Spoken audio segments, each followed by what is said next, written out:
So my question to all of you today, will you be the one to stand up for your family? Will you be the one to stand up for your family?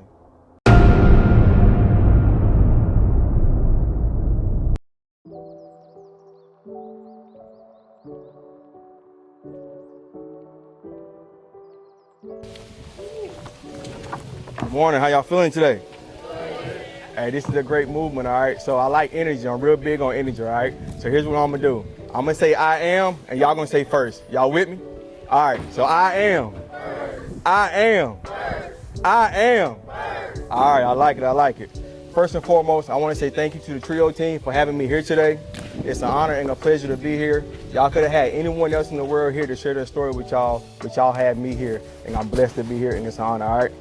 So let me give y'all a little bit about myself.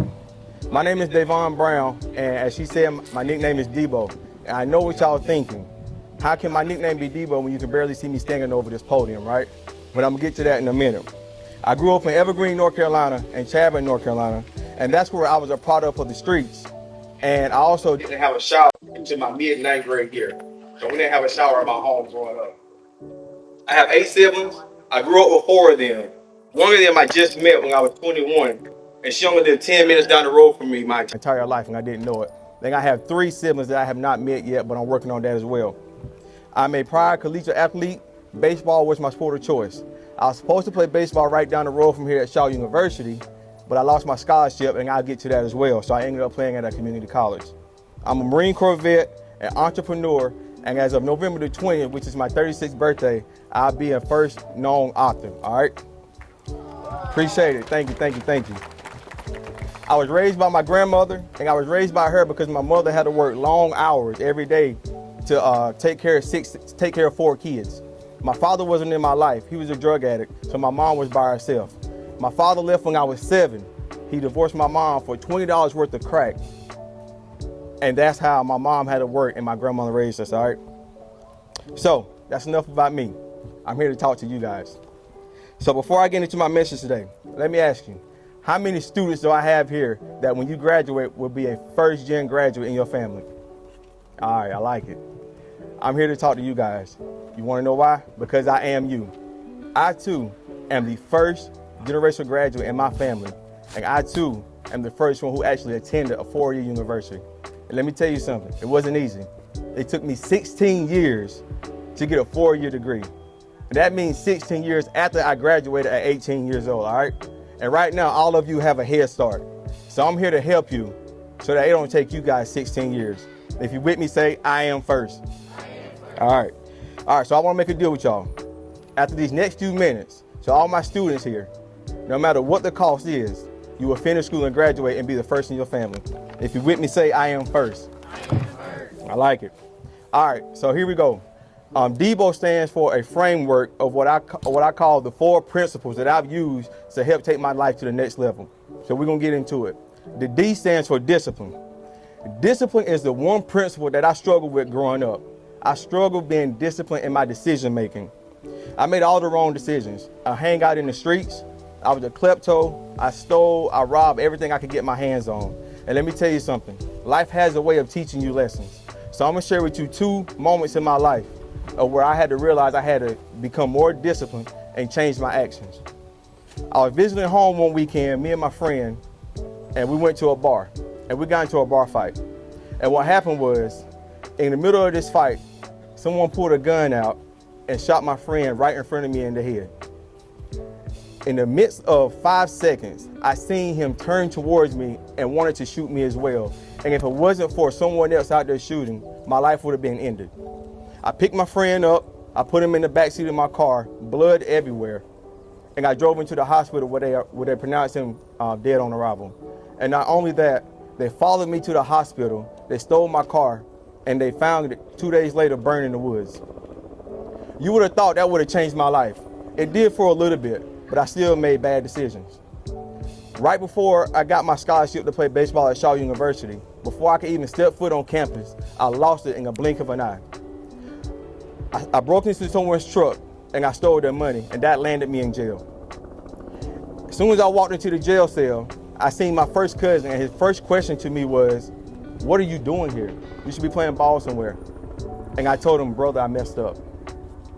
There was a deacon in this jail cell with me who was hosting a Bible study.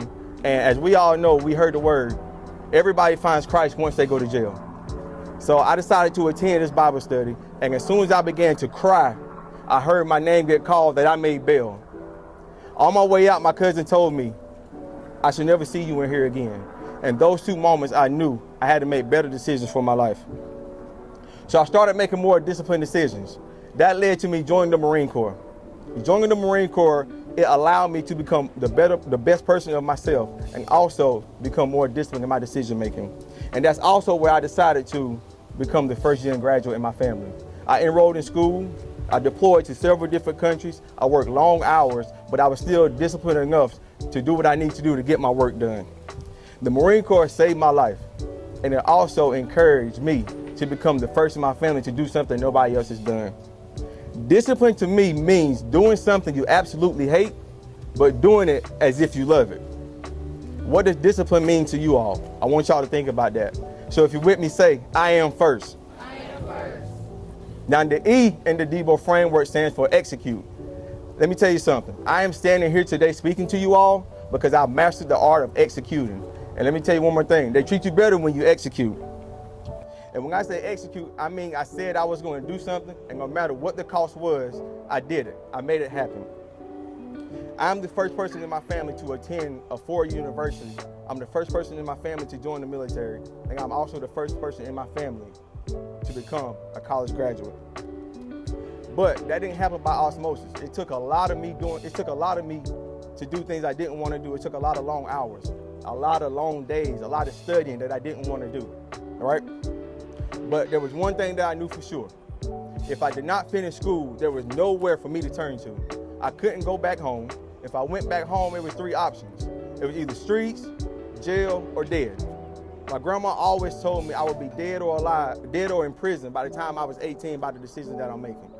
So I made it within myself, in my mind, that I have to finish school for the sake of my family.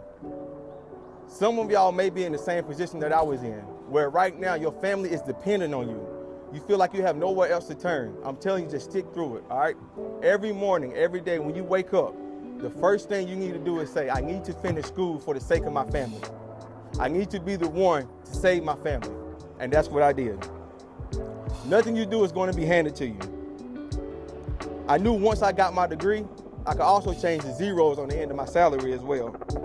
So you got to do whatever it takes.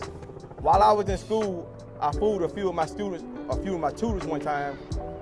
I put flyers out saying I was having a party and I was struggling in writing. But I knew there were some very dope writers around, some good scholars that could help me in my writing. So I invited them to a party at my house, and what I did was I changed it to a writing party. Some of them thought it was funny, but I found a few guys that was able to help tutor me and help me in my writing to help me finish school. So you gotta do whatever it takes. Execution is worship, and through executing, that was how I am now my family's keeper.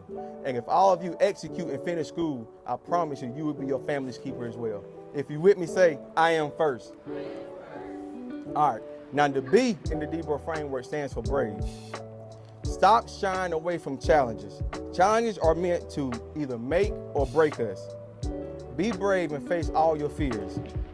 Let me tell you something. The biggest fear that I had to face was on my road to success and becoming the person that I am, I had to lose a lot of friends and family members. I'm here to tell every one of you as well. Don't be afraid to lose people because you're trying to become a better person.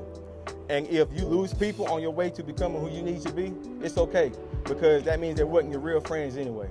Your real friends are the ones who want to see you succeed.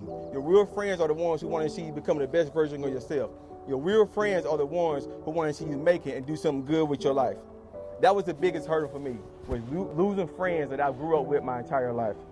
My father was the top 11 most deadbeat parent of North Carolina when I was growing up. Every weekend when we went to the barbershop, me and my friends, they would laugh at me because his face was posted all over the barbershop wall. It pierced me because I always wondered to myself, why did he leave? What did I do to make him leave? Why wasn't he in my life? You know, my friends, they had their fathers. I had to depend on football coaches, baseball coaches, basketball coaches, anybody else I could to become that father figure. Once I realized that he was not coming back and that his actions would not dictate who I would become, that's when I became the best version of myself. So I'm here to tell all of you as well, be brave, stand up for what you think is right. When you got that 8 o'clock class on a Friday morning and it's 10 degrees, like I felt like it was this morning, I know you don't want to go, but you got to do what you got to do and make it happen. We have to stop letting others dictate who we're supposed to be. I call those the extras in life. And when I say extras, if you ever watch a movie and at the end in the credits you have cab driver number 1, or you have stunt man number 1, or cameraman number 1, and they don't even have a name by themselves, by their name. That's what I call the extras. The people in our lives that we don't know are dictating who we're supposed to become. So I'm here to tell you all right now, stop letting the extras dictate who you're supposed to be. I promise you, if you start making a few of these adjustments now, it'll be better for you in the long run. And it's okay to lose people. As I said before, if you lose them, you didn't need them anyway. If you're with me, say, I am first. I am first. All right. And then the last principle of the Debo framework is O. O stands for overcome. Listen, I've been through a lot in my life, and I've fought every piece of adversity to get to where I am today. Life is going to punch a lot of us in the face, and you just got to keep punching. You got to punch back and keep pushing. A few things I had to overcome to get where I am today. I lost my best friend. My father wasn't in my life. My mom was hardly in my life because she had to work to support 4 of us. I've had 8 surgeries. I had 2 jaw surgeries where I broke my jaw when my mouth was wired shut for 6 months. One other thing that I had to struggle with is I didn't know I can be here speaking to you all today. I took speech all the way up into 10th grade. I couldn't pronounce words, I couldn't pronounce syllables, and I never thought I would be able to speak in front of a crowd like you are today. So we have to overcome all adversity. Some of you are going to witness this as well. All the classes that I failed, all the tests that I failed, I know what it feels like to study day in and day out, day in and night out, and then come and take a test that you thought you were prepared for and then fail it. Take it again. It's okay. If you got to take the same class 5, 6 times, do what you have to do to make sure that you are the one to set a standard for your family. Mistakes are what builds us and make us stronger.